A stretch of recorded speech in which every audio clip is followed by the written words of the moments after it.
The newsday continues here on One News Now. I'm Riza Diaz. The COMELEC assures the public that the elections are still secure. This comes after the government's Cybercrime Center revealed that Smartmatic's system has been compromised. JC Cosico with the story. The Cybercrime Investigation and Coordinating Center, or CICC, believes the system of software provider Smartmatic was compromised. This was the preliminary discovery of CICC, which is an attached agency of the Department of Information and Communications Technology.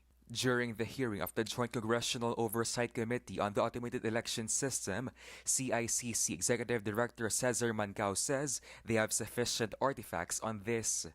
On the contractor of the COMELEC, which is Smartmatic, we believe that their system is compromised and that we are not also accusing them for doing it themselves.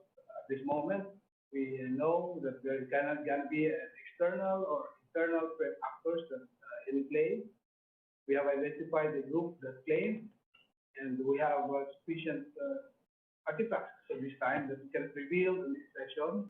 Mancao has requested for an executive session to discuss their findings. If it was true that Smartmatic's system was compromised, the Commission on Elections assured lawmakers that the upcoming polls will still be intact as they are not giving any sensitive information to Smartmatic. We do not provide them information. We do not provide them relevant information, but only those informations available to the public, just like the voter the project of precincts, the voting center, which is available to the public. In the meantime, COMELEC maintained that their servers were not hacked. The CICC also believes that the alleged hacking incident was not possible. For News 5, JC Cosico, we are One News.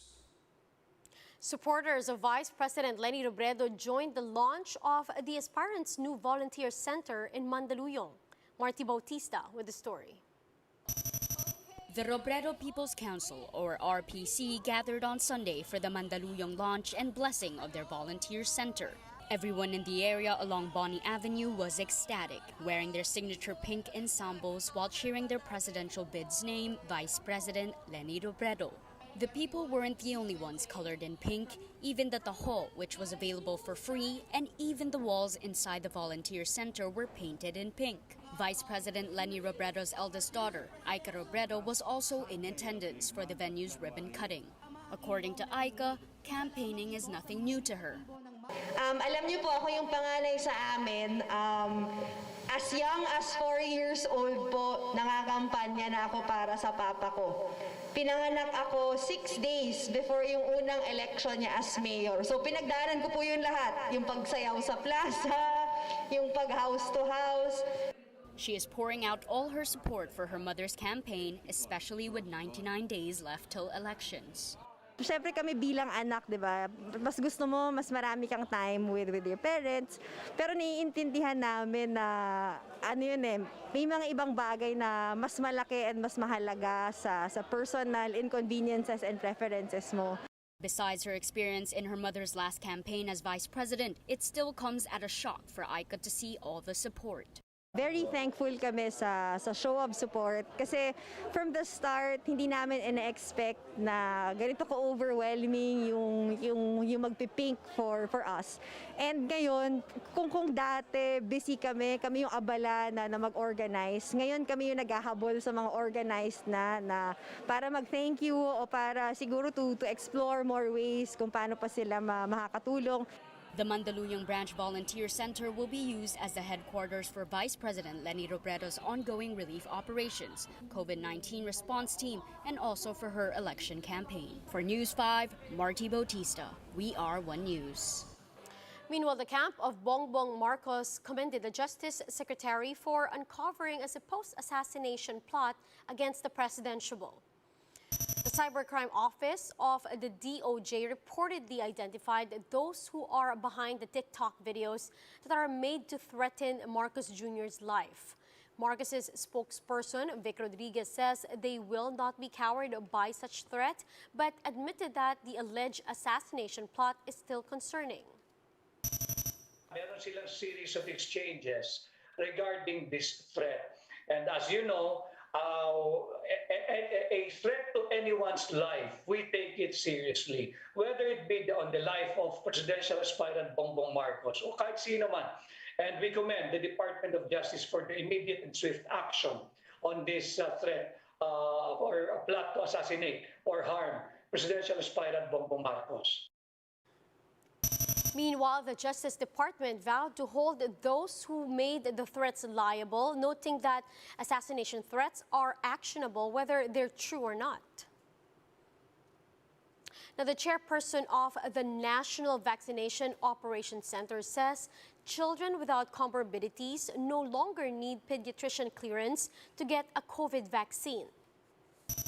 But on Radyo 5's Failon, Health Undersecretary Mirna Kabutahi reminded parents to still check up on their children's health during screening.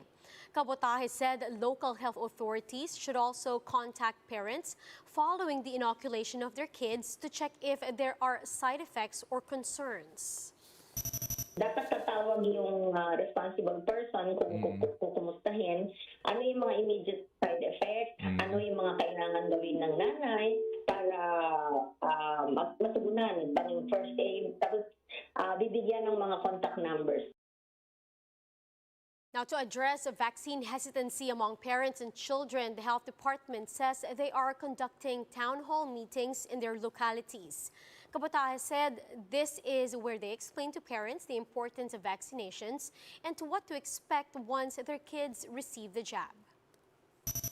In their own small ways, our local government units will also explain to the mothers, pwedeng virtually o mga small meetings para mapaliwanagan sila kung ano yung manner of administration, ano ang ini-expect, ano yung benefits ng puna. It's not just oil, but also sugar that has become more expensive, especially for consumers and small businesses. But the government says it sees no reason for sugar prices to increase as production of the commodity has also gone up. Mon Gualvez with the details. Fishbowl vendor Daryl Miranda typically consumes more than half a gallon of cooking oil a day. But now, he scrimps and does his best to make do with half gallon because the price of the oil he uses has increased. Pagka ganyang mahal na, ano lang, paninda, kunti lang. Titipirin mo naman talaga ang budget mo. Pag halimbawa na umabot na ng 3 araw, dispose na. Problem is, he can't just raise the price of the food he sells to offset the higher oil prices. Kung sa ganun, kung tataas tayo, parang mawawalan din tayo ng customer. In Kamuning Market in Quezon City, what used to be 85 pesos for 1.5 liters of cooking oil is now 120 pesos. According to sellers, prices have started to go up since last year. Wala namang magagawa kasi pag tinaas talaga, mataas. Hindi naman kami pwedeng magreklamo dyan. At the moment, News 5 is still trying to get a statement from the Philippine Coconut Authority about the hike in cooking oil prices. Aside from this, consumers also complain about high sugar prices. What used to be 45 pesos per kilo became 55 pesos in December and is now a whopping 70 pesos per kilo. Buyers have no choice but to just do their best to make ends meet. Kailangan bumili pa rin. No choice naman lagi eh. The Sugar Regulatory Administration or SRA said it is continuously monitoring the retail prices of sugar to see if it will go beyond the suggested retail price. In a statement, SRA Administrator Hermenegildo Serafica said, per his meeting with sugar traders in Manila and other regions, raw sugar production has actually gone up by more than 3% as of January 16 this year. Even production of refined sugar went up 46% compared to last year. This means there's really no reason for sugar prices to hike, especially because the country has more than 300,000 metric tons of raw sugar supply that will suffice for more than 3 months. While there's more than 200,000 metric tons of refined and on-hand sugar supply that will last for almost 2 months. For News 5, Mon Gualvez, we are One News.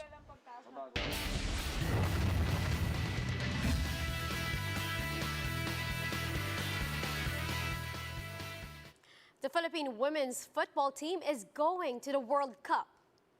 The Filipinas outlasted Chinese Taipei to clinch the country's first appearance at the FIFA World Cup. Serena Bolden scored the winning goal for the Philippines in the penalty shootout after a series of gusty saves by goalkeeper Olivia McDaniel. Now, needless to say, the team is psyched to represent the country in the World Cup stage. It was a whole team effort. It was great. I'm just so happy. Let's go! Yes, we are going to the World Cup. Woo! Yay, we're going to the World Cup. Salamat sa iyo, suporta! Going to the World Cup, baby!